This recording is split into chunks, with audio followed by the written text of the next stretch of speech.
Hello students. So in our previous lecture we learned about electric field. So what is electric field? So electric field is the reason why two positive charges are able to repel each other. It is because of the electric field lines, and positive and negative charges are able to exert a force on each other, attractive force. So it is because of the electric field that these two charges are able to push each other, repel each other, and these two charges are able to attract each other, right? And then we went on to discussing what is electric field due to a point charge. We learned that from a point charge, from positive charge, field lines are coming outwards. Field lines are coming outwards, and they get absorbed into the negative charge. We learned this point also, right? So all these things we have seen in the last lecture. Alright, then we saw that value due to a point charge. Say if there is a positive charge here at some distance r from this positive charge, its electric influence, its electric field intensity, like the strength of the electric field at point P is given by what? Kq by r square. Basically what is K equal to? 1 by 4 pi epsilon naught Q by r square, where Q is the source charge here. Alright, all these things we saw. Then we also discussed about superposition principle. Like if we had one charge here, one charge here, one charge here, right? Then we discussed that what is the electric field here due to all the three charges. Say if we Q, Q and Q, right? So these kind of setups, different arrangements we saw for discrete charges. Discrete charges. What do you mean by discrete? Like we have only 3 point charges here. So such kind of situations. If we take a setup where we have a rectangle, say positive, positive, negative, negative, what is the electric field due to say this entire setup at the center, or what is the net force if I call these charges A, B, C and D, what is the net force on say A due to all the other 3 charges. So these kind of things we have learned. Superposition principle also we saw, we discussed for these kind of examples, right? Alright, now let us take one case. Alright, let us take one case where we have a small thin rod, okay, a very thin rod, inside which we have positive charges uniformly distributed. Alright, now due to this rod we have to find the electric field at this point. Let's call this point P, which is at a distance of A from the rod. So how do we solve this question? And let us say that the length of this rod is L, that is given to us. Alright, so we got a rod, a thin rod. We have a thin rod on which we have positive charges. Alright, at distance A from this rod we need to find the electric field. Alright, maybe it is very easy to solve, right? So let us do one thing. Let us take one what is the charge on this rod? It is Q. So what you can do, so most of you must be thinking that the entire charge can be replaced and placed at the center. Instead of writing it like this, the entire charge can be placed at the center of this rod. Alright, so that is charge Q, and this length is L by 2. So this is L by 2 plus A. Alright, and the outside distance is A. So total distance is what? Till P from the center.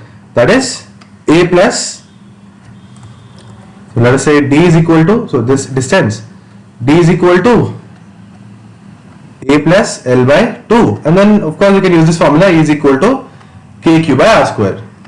KQ by R square, which is absolutely wrong. We cannot do it like this. We cannot replace this entire charge and say that the entire charge is placed at the center as if it is placed at the center, and then from there we find the electric field. That is not possible. We cannot use this formula E is equal to KQ by R square. We cannot use E is equal to KQ by R square. This is applicable just for a point charge. Coulomb's law and electric field, this concept is applicable just for point charges. We discussed this point even, right? But here do we have only one point charge? No, we don't have one point charge. We have multiple charges. See, we have charge distributed throughout the rod. Do we have only one point charge here? No, we have multiple. Then how do we find the electric field for this case? So here we may have to use mathematics, more of mathematics. We have to use integration here, right? So what we are going to do is, we are going to consider, see, although we cannot use electric field formula directly for the entire rod, but we can still consider one very small length over which we are going to consider some charge dq. dq is what? dq is very small charge. So very small charge means what? It is like a point charge only. dq is like a point charge. We can, very small charge can be considered as a point charge. Now what about this? So let us see the distance of this charge from point P. So this is our dq, and say it is at a distance of x. This dq charge on the rod is at a distance of x from where? From the point where we want to find the electric field. Alright. So this dq charge is also lying on some part of the line, right? Some part of the rod. So let us consider it is lying on dx length. Okay, dq is covering dx length basically. Alright. Fine. I think till here the situation is clear. Now due to dq, we are going to get some electric field at P. Right, that value, is it going to be the net value? No, it is going to be the small electric field due to only one small point charge, right? dq. So dq is equal to, here we can use the formula dq is equal to k, sorry, d is equal to k dq by the distance between the point charge and the point where we want to find the electric field. So that is k dq by x square. This is just a small electric field, not the net electric field, just the small electric field due to the part of a rod, very small part which we have considered like a point charge. Alright. So d is equal to k dq by x square. This different charges are at different distances from the point. Okay, this dq is at x distance. Maybe this one, if we considered, that will be at x1 distance. If we consider this one, that will be at x2 distance, right? So with length on the rod, the charges are moving more and more farther away from this point P, right? Alright, that point, one point you have to understand. See, charge is uniformly distributed. I am not talking about distribution of charge. How is charge distributed? So let me just make it very clear. The charge is distributed uniformly. What does that mean? What does that mean? That means if we take a rod of 10 meters and if we place 10 coulomb charge on it, so for every 1 meter, if we divide this into 10 parts, so for every 1 meter, consider this length is 1 meter. For every 1 meter length, we have 1 coulomb charge. For every 1 meter length, we have 1 coulomb charge. So 1 coulomb per meter. That is the meaning of uniform charge distribution, and that is exactly what is how the charge is distributed here. It is distributed uniformly. So for every, say, 1 meter or every 1 unit length, the charge is same. Okay, that was not the point that I was trying to make. The point that I was trying to make was with distance here, the electric field value is going to decrease, obviously, that we know, right? E is inversely proportional to r square. Here also you can see d is inversely proportional to distance. So with distance, the electric field value is going to decrease. Okay, that is one thing. Alright, so how do we find dE now? How do we find the value of electric field now? So we have taken one small element dE. Alright, now we have to integrate this electric field over this entire rod. We need to find the electric field due to this charge, this charge, this charge, this charge. So we have to add them.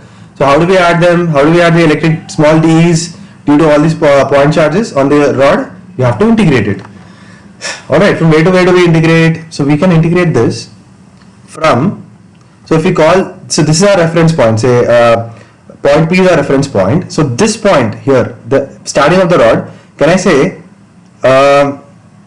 if I call it, so it is at a distance of A from the point, and this end of the rod is at a distance of A plus L. Is that clear? So this part of the starting of the rod is at a distance A from the point P, and the end is at A plus L distance. This entire A plus length of the rod, A plus L, right? So from A to A plus L we are going to integrate. But wait a minute. Here we are integrating over the length. But here we don't have dx. We don't have length variable. We have dq here. Then how do we convert this into dl or dx? So for that there is something called as linear charge distribution. This is linear charge distribution. So how is the charge in this case? How is the charge distributed in this case? Linearly. So what do you mean by linear? See, linear means straight line, right? So if there is a distribution on a single dimension, if we have distribution of charge, if there is distribution of charge on a single line, single line means what? 1D, one dimension. So distribution of charge on single line, then we use linear charge density. Alright. So what is that denoted by? Lambda. What is that value equal to? That value is equal to charge per length. charge per length. So what does it tell us actually? What does lambda value tell us? What does linear charge distribution parameter tells us? It tells us that it tells us about how much charge is present on 1 unit length. Say for example, I gave you this just a while ago. I gave you this example that we had a rod of, okay, let me just draw it properly. We have a rod of 10 meters, okay, over which 10 coulomb charge is distributed. It could be any other charge in any other length also. I'm just trying to make it easy for you to understand. So if we know that on 10 meter length we have 10 coulomb charge, so for 1 meter length there will be how much charge for 1 meter? So that will be Q by 1 meter, that is for charge for 1 meter is equal to how much? 1 coulomb per meter. In 1 meter how much charge we have? 1 coulomb per meter. Alright, so if it is for 1 meter we get 1. Say if we had to find for 2 meters, so how much charge? So Q is equal to 2, what is that value? So 20 divided by 10, so that is 2 coulomb per meter. So for every 1 meter 2. So for every 1 meter the charge is 1 coulomb. For every 1 meter the charge is 1 coulomb. For 2 meters it will be 2 coulomb. For 3 meters it will be 3 coulomb in this case, if the charge is uniformly distributed. See, we are talking about uniform distribution of charge only. But now we are talking about uniform distribution of charge. Okay. Is it necessary that charge should always be uniformly distributed? Not at all. It is not necessary. So about those cases also we are going to discuss eventually. But for now, we are talking about uniform distribution of charge. Alright. So if you have a 10 meter rod on which we have 10 coulomb charge, so 1 meter 1 coulomb will have. For 2 meters 2 coulombs, 3 meters 3 coulombs. For L meters, well, for 10 meters 10 coulombs. Okay. So from here we got this value lambda is equal to Q by L. Okay, we got this value lambda is equal to Q by L. Lambda tells us what? How much charge there is on 1 unit length. I hope you have understood this point, right? Alright. So what is the use of finding lambda? If you know the value of lambda, for whatever length you want, you can find the charge. If you know for 1 unit length, let me just erase this part. So if you know the charge for 1 unit length, how much charge there will be on 5 unit lengths or 5 meters? If you know the charge for 1 meter, so charge on 1 meter is 5 coulomb, say, and we have a 50 meter rod. So charge on 1 meter is 5 coulombs. Then charge on 10 meters will be how much? On 10 meters how much charge? On the same rod it will be how much? So 1 meter 5, 10 meters 10 into 5. Yes or no? So 50 coulombs. Did you understand this? So simple, that's why if we get the value of lambda, if we find the value of lambda, for whatever length we want, we can find the value of charge for that particular length. I hope you have understood this point. So now, I'm removing this part even. Here,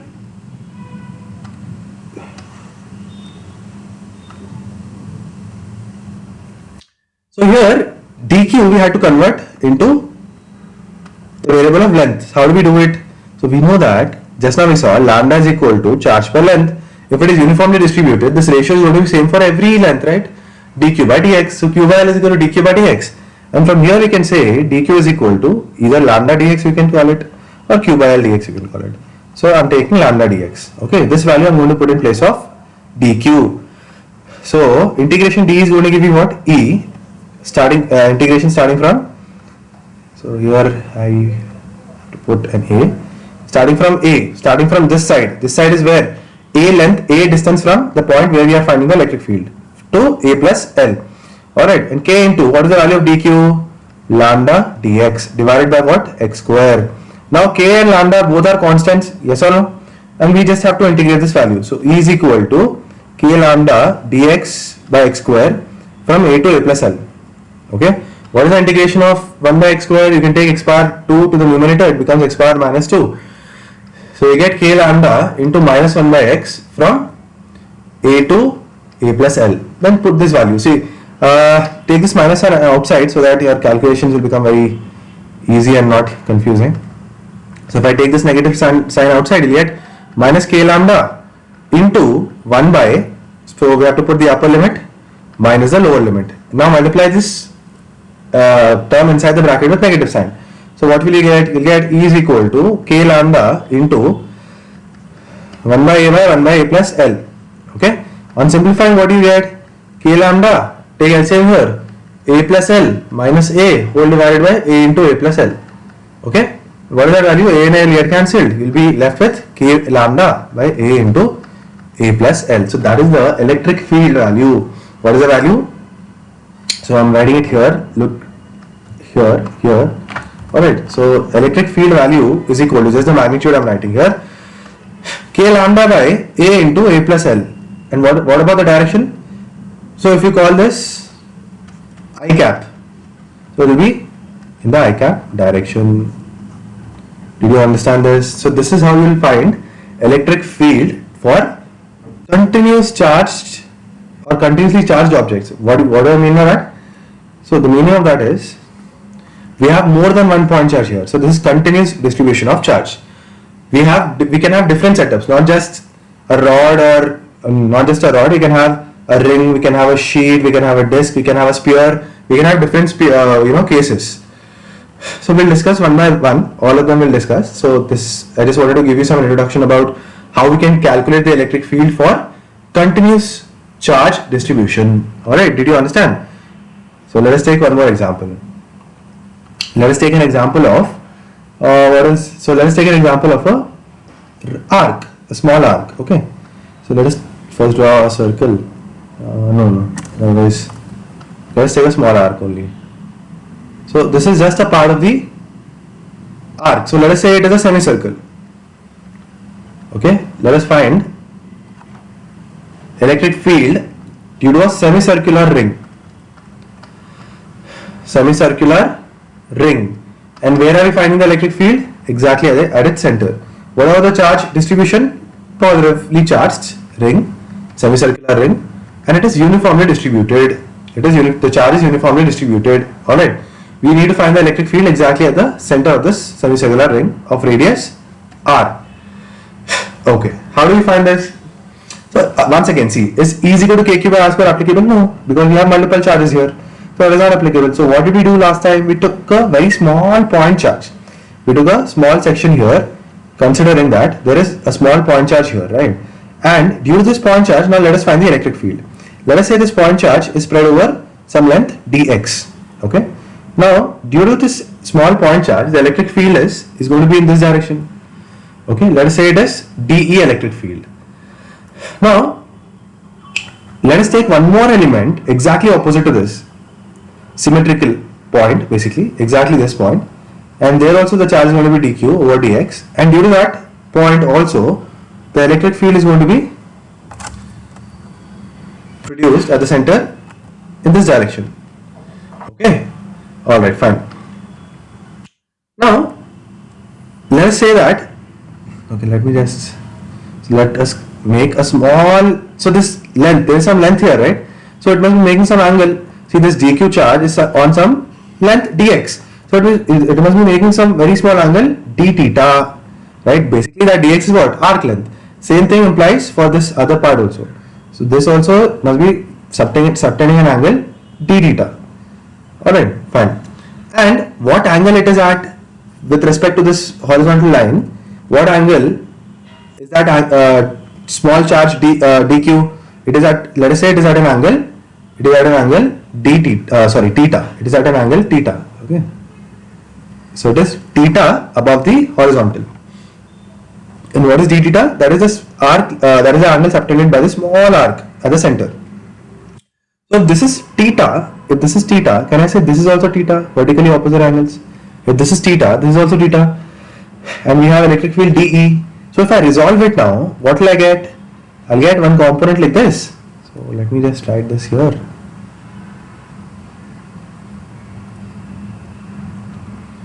So this is small dE.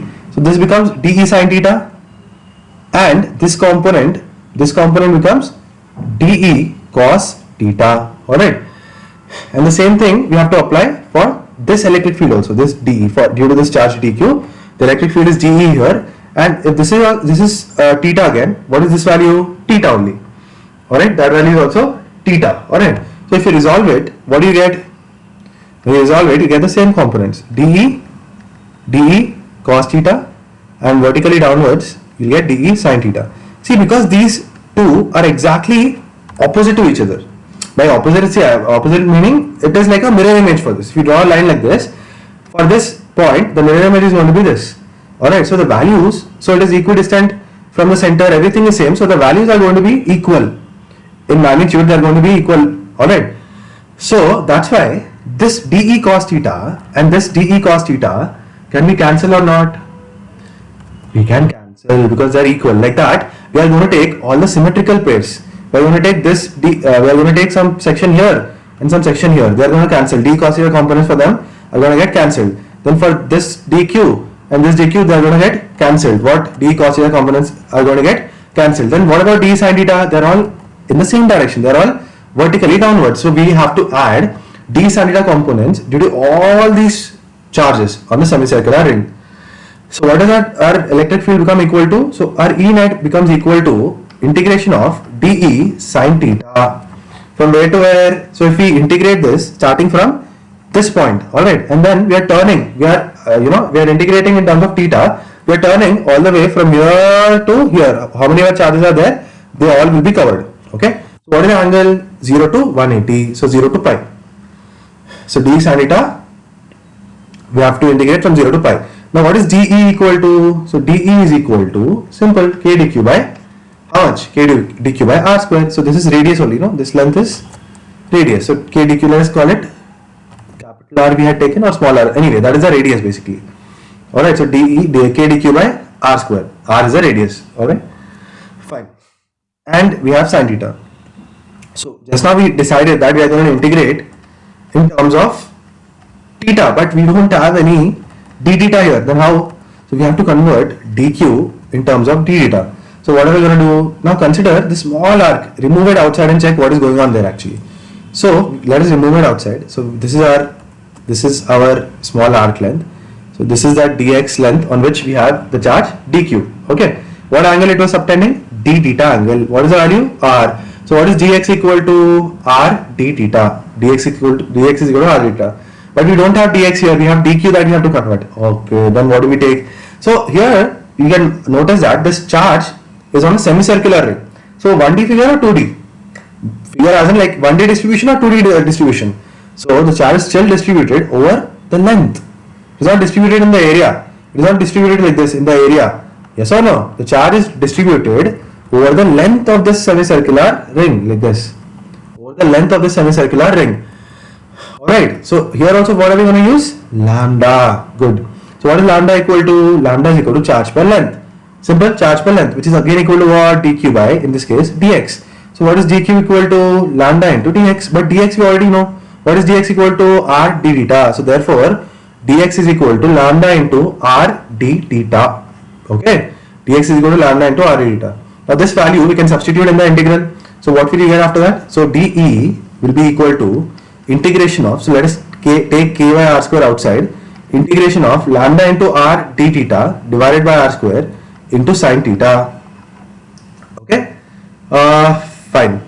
So okay, so this lambda value is also constant. Okay, this lambda value will go out. Okay, this r square is not supposed to be there here, so, because I've already taken it outside, right? So lambda d theta. Okay, so d is equal to k by r square lambda d theta sin theta. Lambda and r both are constants, so that also I can then also I can take outside. So theta is equal to 0 to theta is equal to pi. We are going to integrate about, and lambda and r. So basically this r and square will get cancelled. Lambda and k will be taken outside, and we have to integrate sin theta d theta. Simple integration it has become from 0 to pi. So what is the value? So let me remove this entire side. So what is the value then? Integration of sin theta is minus cos theta. So this k lambda minus cos theta from 0 to pi. This minus I am taking outside. So put the limit 1 by 1. Cos pi minus cos 0 will get. Cos pi is minus 1. Cos 0 is 1. So 1 minus 1 minus 1 minus 2. Of course there is by r also. This r was left over, right? Sorry, I forgot to write that. So by r. So this here also by r. So what do you get? minus and minus plus 2k lambda by r. So that is the electric field due to the semicircular ring. And what is the direction of that? And the direction of that is vertically downwards. Had this been a negative charge, then direction would be opposite. What about the value? Same value. For same, see, if there was a negative charge here instead of plus, if we had negative charges, only the direction would change. Everything else is the same. Direction would be there in the upward direction like this. Okay, so if we call this y direction, if we call downwards minus j cap, then you can write electric field is equal to, okay, let me write it separately. Electric field in vector form, let me write. So electric field in vector form is equal to 2k lambda by r, in this case particularly minus j cap. Did you understand this? So that was for a semicircular ring. Okay. Now, what if we take a quarter ring? What if we take a quarter ring? So let us say that we have a quarter ring like this, over which you have positive charges. Alright, and then you have to find the electric field. You do it exactly again at its center. How do you find for that?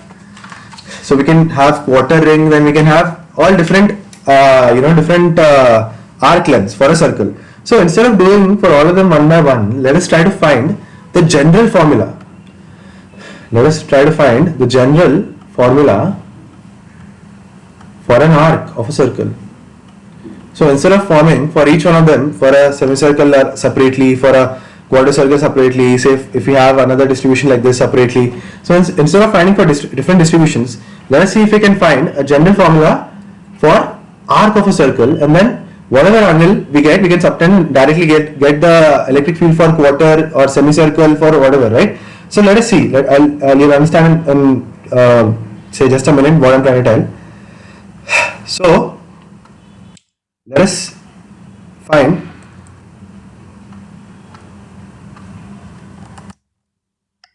electric field due to an arc. It is a general arc, right? So it is not a semicircle or something, it is making some angle alpha, and then let us see what value do we get. Okay, so that is the center.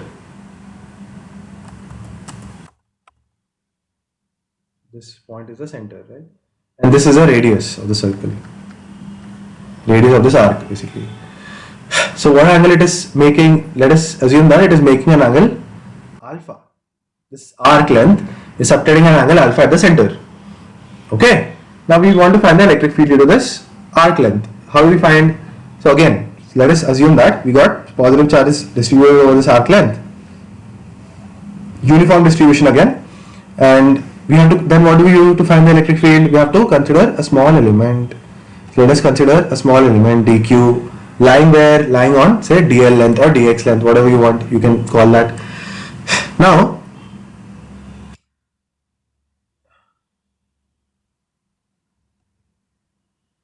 this small arc length is going to subtend some angle at the center, yes or no? Yeah, what angle it is going to subtend? Angle theta or d theta actually. Let us say it is subtending an angle d theta. Okay, and with respect to vertical, let us measure the angle. With respect to this vertical line, let us take the angle as theta. Okay, so right side we are taking theta. Okay, we have to consider one more element on the left side exactly symmetric to this point, yes or no? That also we have to consider. So see, we do that just to get an idea that the electric field lines, if any electric field lines are cancelling each other or not. If we have symmetry, generally it happens that electric field lines get cancelled. I mean, some components will get cancelled. It is not necessary, it happens sometimes, right? Alright, fine. So it is, if that is theta, and so this is the electric field like this, okay, dE electric field, that this part of the arc, the small dq charge is producing electric field dE, right? So with respect to vertical, what is the angle? If this is theta, so this will also be theta. They are vertically opposite angles, yes or no? So that is also theta. So if I resolve it now, what you should get on resolving it? You'll get dE sin theta like this, and dE cos theta, d cos theta vertically downwards. Similarly, for this component also, for the other component also, you will get a field dE, and then you will get dE cos theta here, and d sin theta, sorry, d sin theta here, d sin theta here and d cos theta. See, with respect to vertical, this is also making angle theta. They are symmetrical, right? They are going to make angle, same angles, and this arc length is going to be d theta. So d sin theta cancelled.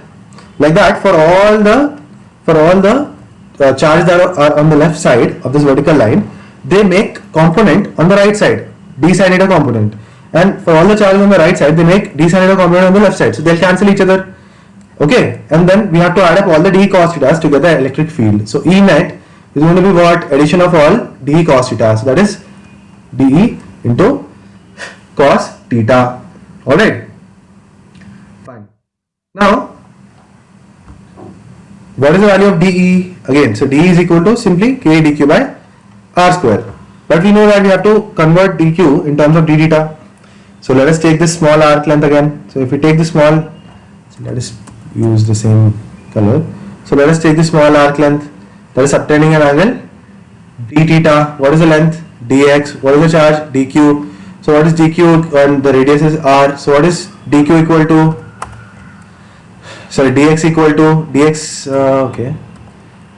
Dx is equal to r d theta. We know this. L is equal to r theta. Arc length is equal to r d theta. We know this, right? So dx is equal to this value. Then what? Then you have to consider lambda here, because linear charge density. This charge is distributed over just the length. So lambda is equal to dq. Directly I am writing dq by dx. So that implies dq is equal to how much? Lambda dx. So what is dx equal to? So dx is equal to r d theta. So dq is equal to lambda r d theta. This value I'm going to put here. This value I'm going to put here. Okay, fine. So let me just make it more clear. Okay. So fine. So dE, what is dE equal to? K dq by r square cos theta. But dq is lambda r d theta. So directly I'm going to put the value k into lambda r d theta into cos theta divided by, what is the value of distance here? R square. Okay, 1 r and this square will get cancelled and k lambda by r will be taken outside. And we have to integrate cos theta d theta. From where to where? So theta we have to integrate from, okay, now see, we have measured the angle with respect to the vertical. So on the right side if we are going to take the angle as positive. On the left side if we go, we are going to take the angle as negative. So how do we integrate this? So if we start from here all the way up to here, so we are going to integrate from this part is minus theta by 2, this last part, and this part is going to be, sorry, minus theta to theta, or minus alpha by 2 actually, sorry, this part is theta, right? So this entire thing is minus alpha by 2 to alpha by 2. Okay, left side you have taken negative. Okay, so minus left theta is equal to minus alpha by 2 to alpha by 2. You could have done 2 times 0 to alpha by 2 also. Alright, you could have done that even, right? So anyway, so let me remove this part. And how do we integrate now? Simple. Integration of cos theta is what? Sin theta, right? Integration of cos theta is sin theta. So that implies k lambda by r. So sin theta we have to integrate from where to where? Minus alpha by 2 to alpha by 2. So what do you get? You get this figure also. Should I remove? No, let the figure be there. Let me remove. What do we remove? There is no space. Anyway, let me try to write here and I'll try to just adjust somewhere. So k lambda by r, put upper limit. So you'll get sin alpha by 2. So what is sin of minus theta? Sin of minus theta is minus sin theta. This you know from trigonometry. Sin of minus theta is minus sin theta. So sin of minus alpha by 2 will be what? Minus sin alpha by 2. So I'm going to write that result directly, plus you're going to get sin alpha by 2. So when you add these two, what will you get? 2k lambda by r sin alpha by 2. This is our end result. That is, electric field arc of circle at the center. Okay, if it is subtending an angle of alpha at the center, then electric field is going to be 2k lambda by the radius into sin alpha by 2, where alpha is what? Angle subtended by the arc at the center. Let us see if it works, really works. Let us see. So for a semicircle we already know the formula, right? So let us take a semicircular ring again. Okay, we had already discussed this just a while ago. So let us take this ring again. And at the center we want to find the electric field. So what is the angle that it is subtending? 180 degrees. And charge is uniformly distributed. See, that formula is applicable for uniform distribution of charge. We are considering only uniform distribution of charge for now. So what is the electric field equal to? 2k lambda by r into sine alpha by 2. Just now we saw this, right? And the direction was also vertically downwards. If it is a positive charge, vertically downwards, negative charge vertically upwards, right? Alright, fine. So 2k lambda by r sine alpha by 2. So 2k lambda by r into what is sine alpha? I mean, what is alpha? 180. So sine into 180 by 2, and that value becomes 90. Sine 90 is what? 1. So 2k lambda by r. Did we get the same value for the ring, semicircular ring just some time back? We got the exactly same value. For quarter circle also we can find it now. So quarter without this formula also we could have done it, but why waste our time in all these things? Instead of that we can directly use a formula. This is a quarter ring where we have uniform charge distribution. What is the angle it is subtending at the center? 90. So alpha is equal to 90. So E, see here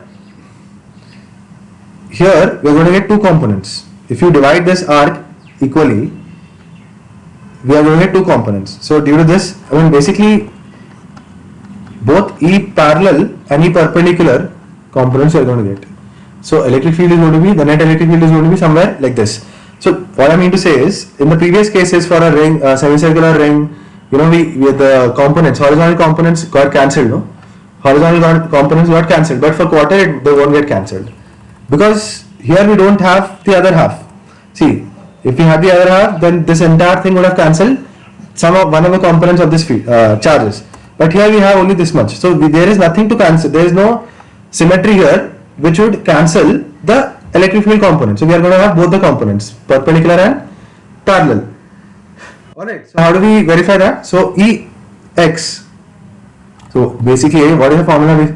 So E is equal to 2k lambda by r sine alpha by 2. Okay, let us see if we get the answer directly. So alpha here is what? 90 degrees. So E is equal to 2k lambda by, let us take radius as r only, sine 90 by 2. What is that? Sine 45. So 2k lambda by r into 1 by root 2. Alright, so if we simplify this further, if we rationalize it, so k lambda by root 2r you are getting. K lambda by root 2r. Alright, so for a quarter circle or for a quarter arc of the circle, if E perpendicular is k lambda by r, E parallel is k lambda by r, then what will this value be?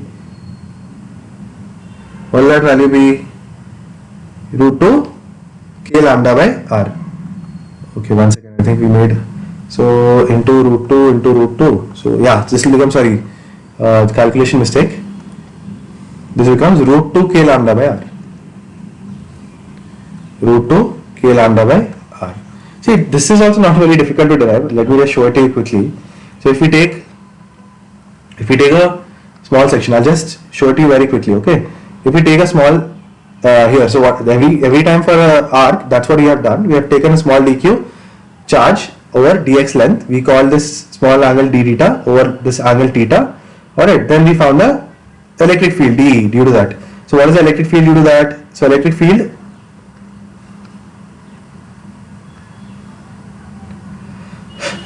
would be dE, right? Electric field would be dE only due to this small length. Here also charges are distributed over the length only, right? So dE you will get. So then if this is theta, then you can say this value. If this is theta, alright, then what is theta here? What will the theta value be there? So if that is theta, this is also theta.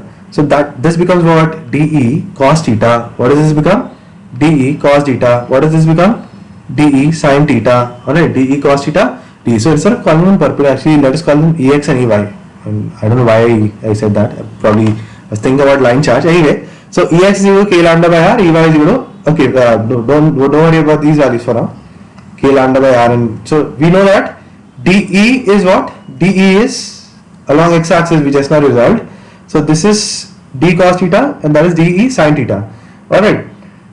Now, are we getting any other component? So if we take this component also, you'll get electric field somewhere like this. So you're not going to get any component which is going to cancel this d cos theta and this d sin theta. So that is why now both of them we are going to have. So that's why we are going to consider two components here. Ex is equal to de cos theta and Ey is equal to de sin theta, and then integrate. You can call them dex and dey also, and we are going to integrate these two over x and y. So basically for ex, I'm going to integrate this from where to where, 0 to pi by 2, 0 to pi by 2. This also I'm going to integrate for ey from where to where, 0 to pi by 2 again. So on integrating, you get ex is equal to what value? K lambda by r. Okay, for x, and you get the same value ey equal to k lambda by r. Now if you need the net value, how will you find that?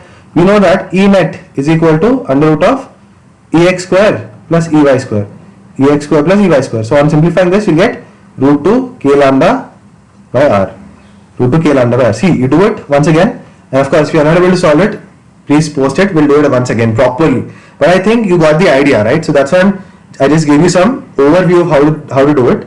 And see, you can see here, we are getting the same answer here. See, E is equal to root 2 k lambda by r, E is equal to root 2 k lambda by r. So without doing all this integration over x and y for two different field components, just by using 2 k lambda by r into sin alpha by 2, we got the result.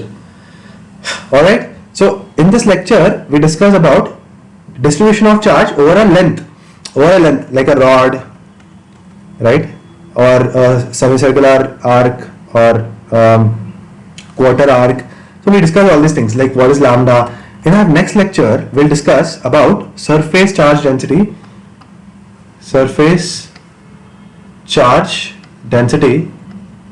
and volume charge density. So what are these values? All these things we are going to see in the next lecture. So volume charge. I think you must have got some idea by now that surface charge density would be something to do with area. It is denoted by sigma, and it has probably, you must have figured out by now that it must be something to do with area. I mean something as in distribution of charge over area, and volume charge distribution must be something to do with the distribution of charge over a volume like a sphere, okay, or a cube, something like that. So all these things we are going to see. We are going to discuss very amazing questions. Alright, and then we'll move on to the next topic. Alright then, I'll see you in the next section. Thank you.